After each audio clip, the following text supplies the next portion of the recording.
Hello everyone, this is आई9 और आप देख रहे हैं हमारा आपका YouTube channel the challengers zone. Learn to challenge with your knowledge. आज हम लोग पढ़ने जा रहे हैं क्लास 12 इंग्लिश का important chapter my mother at 66।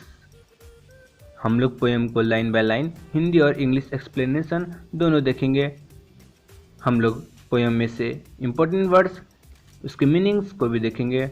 यकीन मानिए दोस्तों, इस वीडियो को पूरा देखने के बाद आप इस चैप्टर्स के सभी क्वेश्चंस, भले वो 1 मार्क्स के हो, 3 मार्क्स के हो या फिर 5 मार्क्स के क्यों ना हो, आप इजीली बना पाएंगे। ये सीबीएसई एंड जैक बोर्ड दोनों के लिए है। भले आप साइंस के स्टूडेंट हो, कॉमर्स के या फिर आर्ट्स के क्यों ना हो, आप सभी के इसमें सिलेबस कवर किए जाएंगे।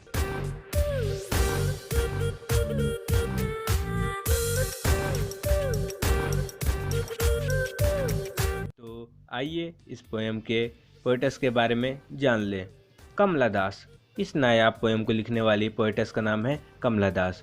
वो केरला के जिला मालाबार में 1934 में जन्मी और 2009 में पुणे, महाराष्ट्र में आखिरी सांस ली। वो इंग्लिश के साथ साथ मलयालम में भी बहुत सारी फेमस पोएम्स एंड नॉवेल्स लिखी। वो मानव रिश्तों में मौजूद जटिलता को दिखाना ज़्यादा पसंद करती थी। About the poem my mother at 66। इस पोएम में हम लोग कमला दास और उनकी माँ के बीच के रिश्तों को जानेंगे। उनकी माँ के प्रति मजबूरियों को महसूस करेंगे। कमला दास अपनी माँ से बहुत प्रेम करती थी, परंतु अपने काम के कारण, ट्रैवलिंग के कारण, अपनी बिजी लाइफस्टाइल के कारण अपनी माँ के साथ वक्त नहीं बिता पा रही थी। Theme of poem. इस पोएम का थीम क्या है, उससे पहले देखते हैं थीम क्या होता है।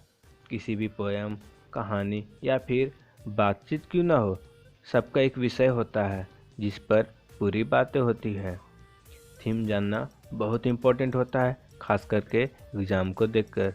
एग्ज़ाम में थीम से अक्सर क्वेश्चन आते जाते रहते हैं। इस पोएम का 2 थीम है। पहला, फियर ऑफ सेपरेशन, यानी कि जुदा होने का डर। दूसरा, प्रॉब्लम्स ऑफ एजिंग, उम्र बढ़ने से समस्याएं। ये दोनों चीज़ें नेचुरल है, यूनिवर्सल है। ये ह्यूमन नेचर है कि हम लोग अपने प्रियजनों से दूर होने से डरते हैं। यही एजिंग को भी देखा जाए तो इसे कोई नहीं रोक सकता है। तो चलिए हम लोग पोएम का फर्स्ट लाइन से स्टार्ट करते हैं। Driving from my parents home to Cochin last Friday. जब कमला दास इस पोएम को लिख रही थी, उससे पहले वाली फ्राइडे की सुबह का बात है। वह अपने पेरेंट्स के घर से कोचीन एयरपोर्ट जा रही थी। उनको एयरपोर्ट तक छोड़ने के लिए उनकी माँ भी उनके साथ थी।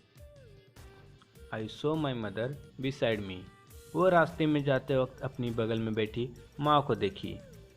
मैं याद दिला दूं आप लोगों को, जो मैं हिंदी में एक्सप्लेन कर रहा हूं उसका एग्जैक्ट इंग्लिश ट्रांसलेशन ऊपर लिखा हुआ है। आप लोग आगे बढ़ने से पहले इंग्लिश ट्रांसलेशन भी पढ़ लें, यही आपका आंसर लिखने में हेल्प करेगी। Dose open mouthed her face essence like that of a cops. यहाँ पर पोएट अपनी माँ को डिस्क्राइब करती है। वो बोलती है उनकी माँ कार में बैठे बैठे झपकी ले रही थी। उनका चेहरा बेरंग हो गया था, इस तरह वो डेड बॉडी के जैसा लग रही थी। And realised with pain that she was as old as she looked. और फिर वह उसी दर्द के साथ महसूस की कि उनकी माँ उतनी ही बूढ़ी हो चुकी है जितनी वह दिखती थी। But soon put that thought away and looked out.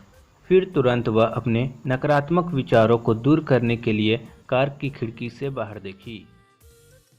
8 young trees sprinting. वो खिड़की के बाहर यंग पेड़ों को देखी जो चलते कार के कारण पीछे जाते हुए लग रहे थे।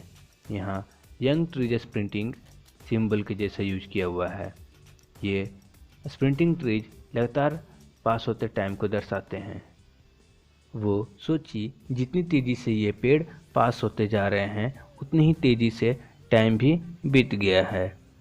इस तेज बीतती टाइम के साथ उनकी माँ का चेहरा, जो कभी जवान, सुंदर और आकर्षित हुआ करते थे, अब वह बेरंग और सुस्त हो गए हैं।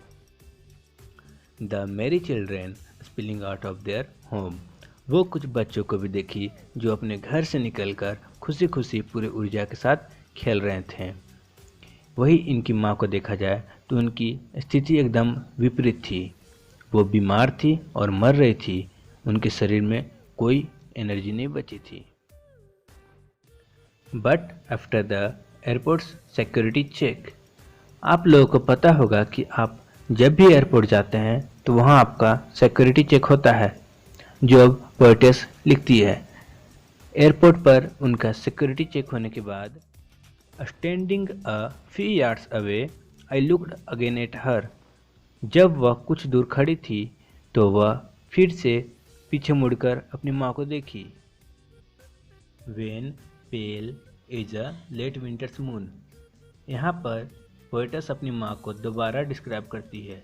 वो बोलती है, जब वह पीछे मुड़कर अपनी माँ की ओर देखी तो उनकी माँ एकदम थकी हुई, बीमार सी एवं पीली दिखाई पड़ी, ठीक वैसे ही जैसे एक चांद सर्द मौसम में आखिरी समय पर दिखती है। चलिए हम लोग लेट विंटर्स मून का मतलब भी देख लें। विंटर के कुछ आखिरी दिनों में फॉग ज़्यादा होने के कारण चांद की चमक फीका पड़ जाती है। उसकी चमक वैसी नहीं रहती जैसे वो समर सीजन में मिलती है। And felt that old familiar एक माई चाइल्डहुड्स फियर। यह सब देखने के बाद और सोचने के बाद उनको वही पुरानी जानी पहचानी दर्द महसूस हुआ। वह बचपन में अपनी माँ को खोने से डरा करती थी। वही डर उन्हें आज भी लग रहा था। यही उनका चाइल्डहुड फियर है। But all I said was see you soon Amma. लेकिन वह अब कुछ भी नहीं कर सकती थी। वह विवश थी। अंत में इतना ही कही, अम्मा अब मैं आपसे जल्द फिर मिलूंगी। All I did was a smile and smile and smile.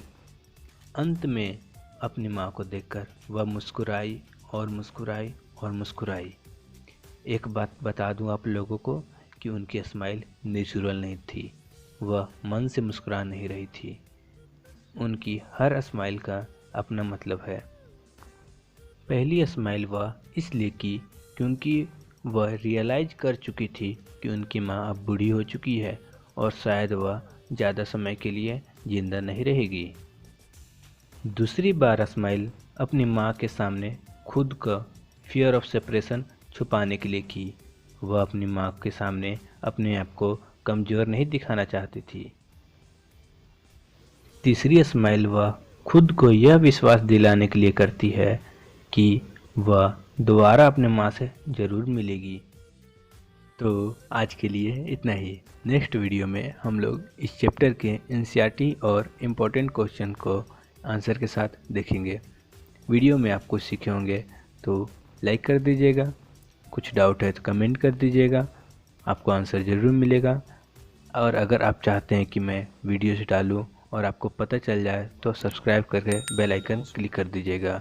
और सबसे ज़रूरी बात, अपने दोस्तों से ज़रूर शेयर कीजिएगा। आप भी जानते हैं ज्ञान बंटने से बढ़ता है। तब तक के लिए पीस आउट।